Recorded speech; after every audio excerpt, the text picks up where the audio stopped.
Here is the strawberry rhubarb pie. Hello my friends, I'm going to give you a quick look at some of the foods that I have in my kitchen pantry.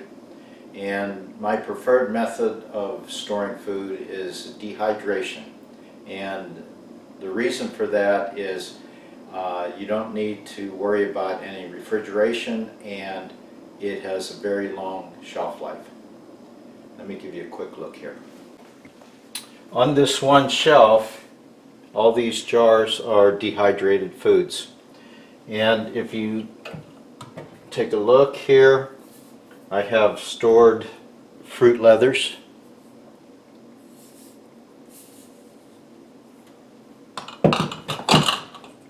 Okay, this is goldenrod tea.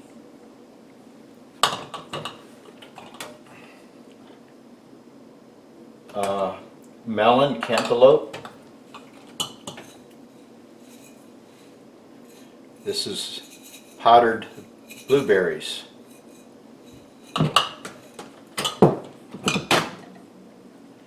Zucchini.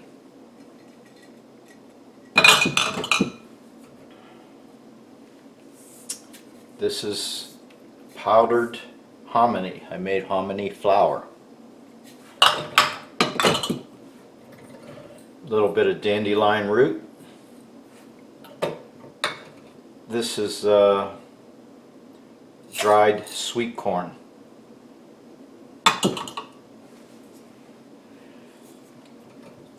These two are butternut squash. And from dehydrating this and powdering it, I was able to put 20 squash into 1 quart jar. So it's very concentrated method of storage. This is dehydrated sweet onions.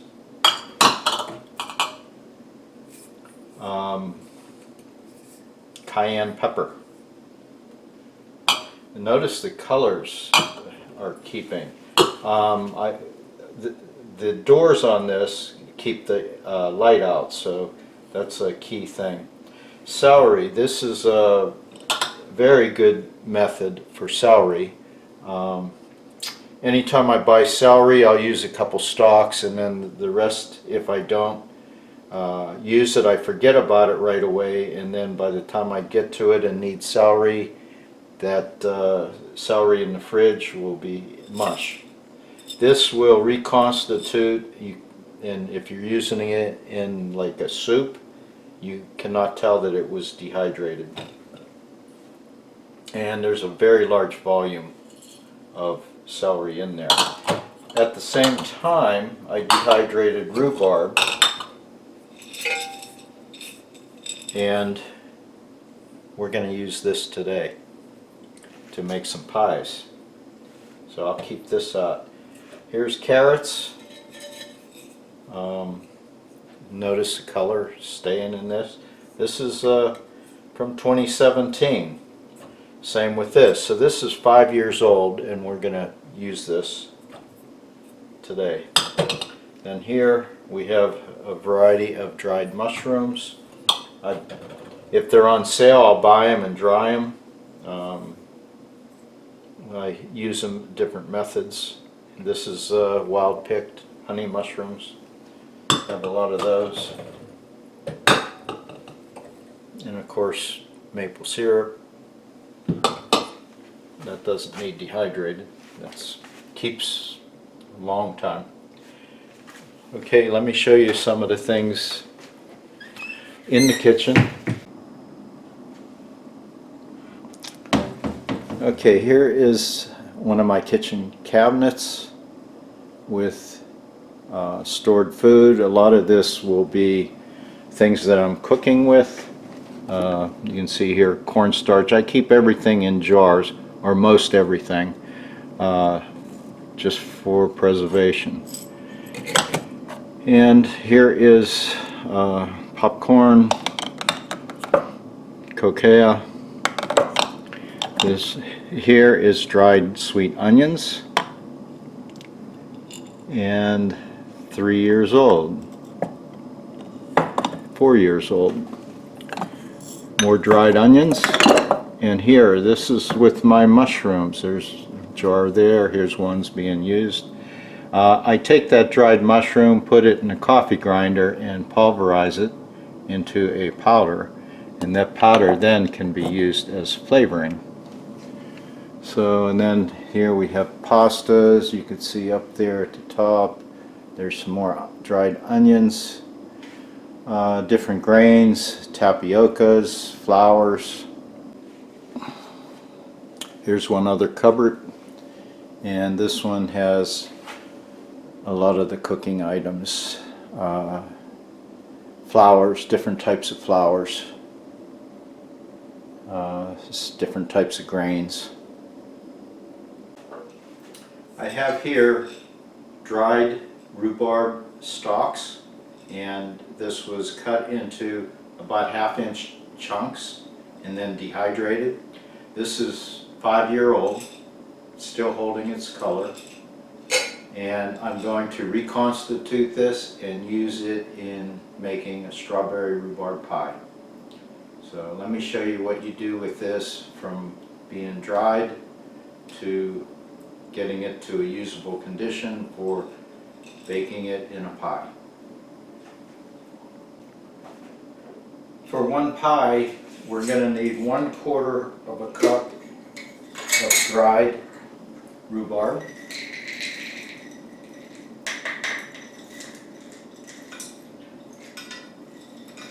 Okay, usually I make 2 pies at a time, but I'm setting this up for one. And to this I'm going to add 1 cup. I'm adding 4 times the water as the dried ingredient.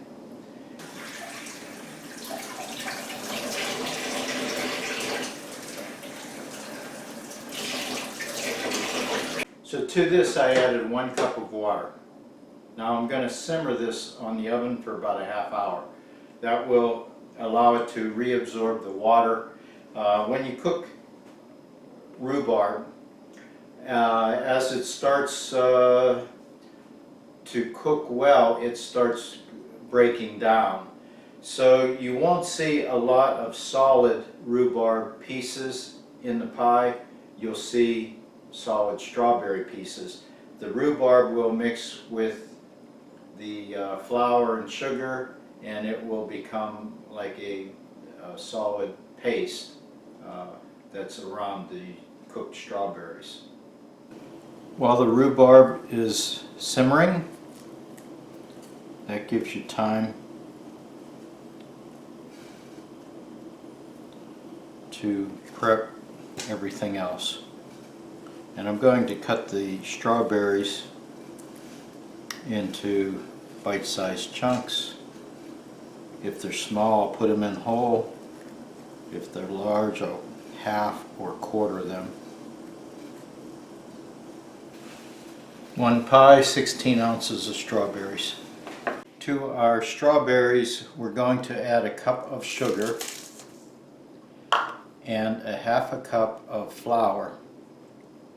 And you can mix these two together before you add them. But if this were using fresh rhubarb, we would have the rhubarb in here also. But since we're reconstituting, the rhubarb's going to be liquid.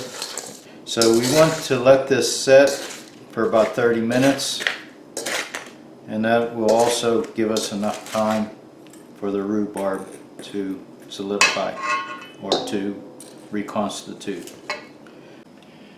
So the rhubarb and strawberry ratio is about equal. Equal strawberry, equal rhubarb. 30 minutes have passed, and you can see most of the liquid is absorbed. We don't want to drain what's left of the liquid in here. We want that in the pie because that's holding a lot of the rhubarb flavor. And the rhubarb, it had reconstituted. It didn't return to its original size, but it's all soft right now. Okay, now this is going to go into the pie.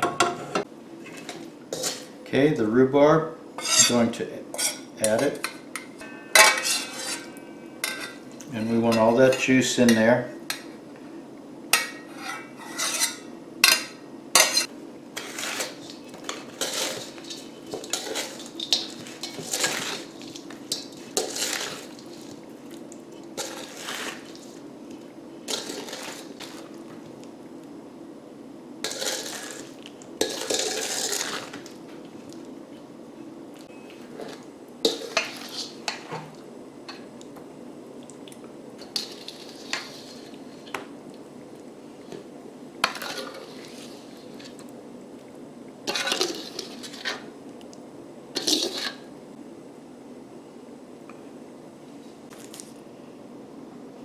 You want to use about 2 tablespoons of butter, and we're going to dot the surface.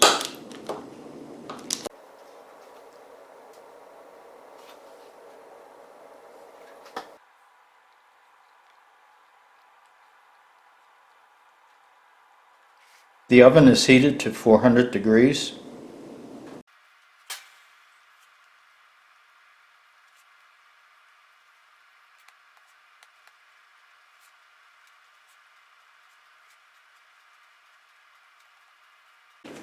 You want to put some vents, so we take a knife, put a few slits in here.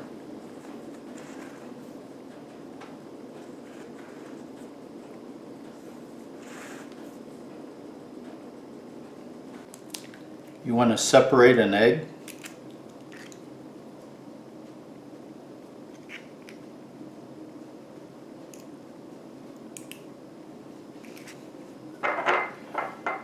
The white we will put aside,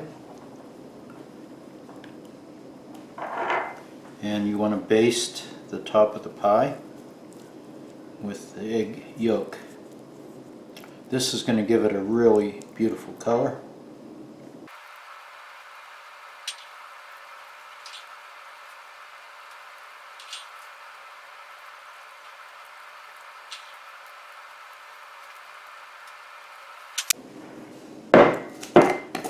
Okay, while that's wet, you want to take about a tablespoon of granulated sugar.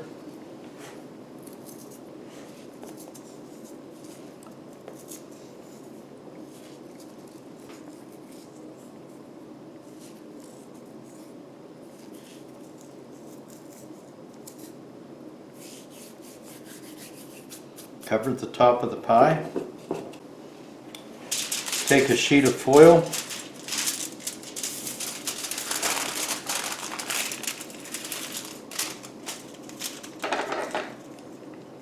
and you want to cut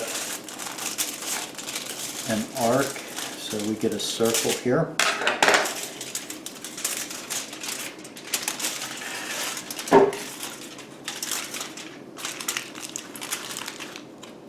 This will keep the edges of the pie from burning. We'll leave this on and most of the time, and then take it off the last 10 or 15 minutes to let the outside edges bake. This now is ready for the oven. We're going to bake about 40 minutes. 30 minutes has passed, and what we're going to do is remove the foil.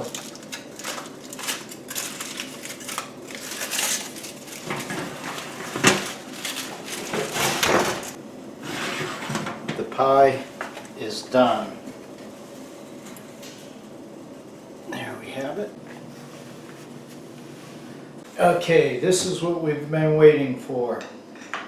Strawberry rhubarb pie with vanilla ice cream.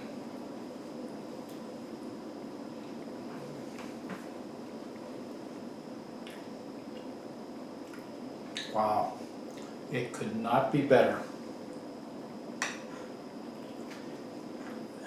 This is one of my favorites. It's a toss-up between this and elderberry pie, but right now this is in first place because this is the one that's in front of me.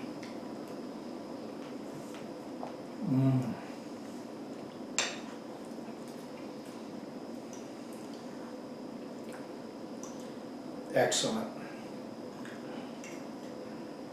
And what's amazing with this pie, that rhubarb is 5 years old and it's dehydrated.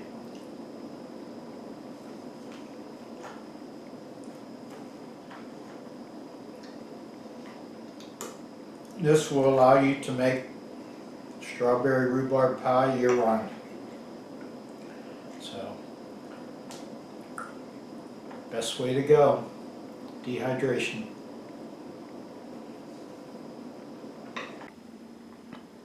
My favorite, strawberry rhubarb pie.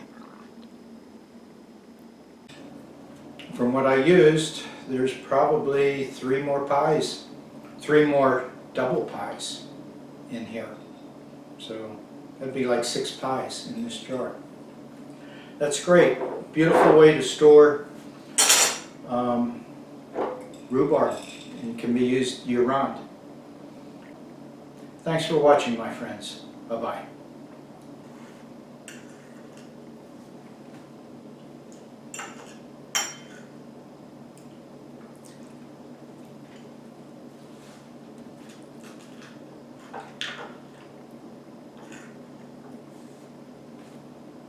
Really good pie. This is a quick look at some of my storage in my basement of food and prepper supplies.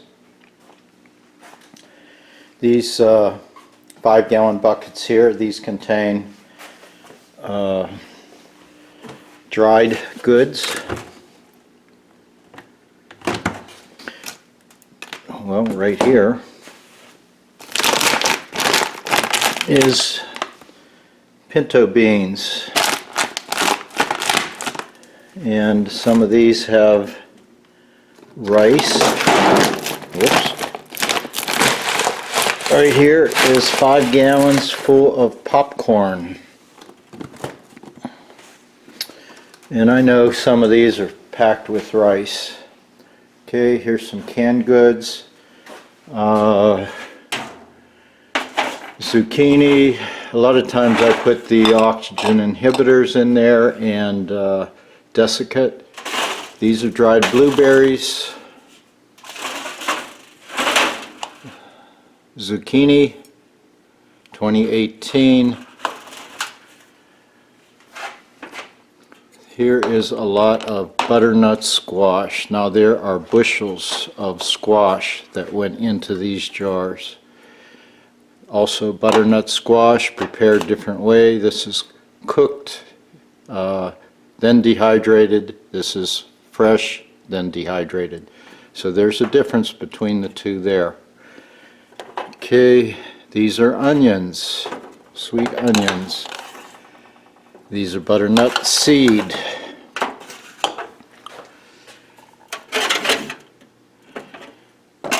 Beans. More dried rhubarb. I think that'll go to the kitchen. We'll take that up. Different grains. Hot stuffed peppers. Last year's. Those are really good. These are 2 years old. Peaches. Pears, not peaches. These are 2018. 4 years old. Still good, still crisp. These are kefir pears. Quite a few. Now this got to be a peach. 2018. Canned vegetables. Honeys. I have gallons of honey from the bees that I raised.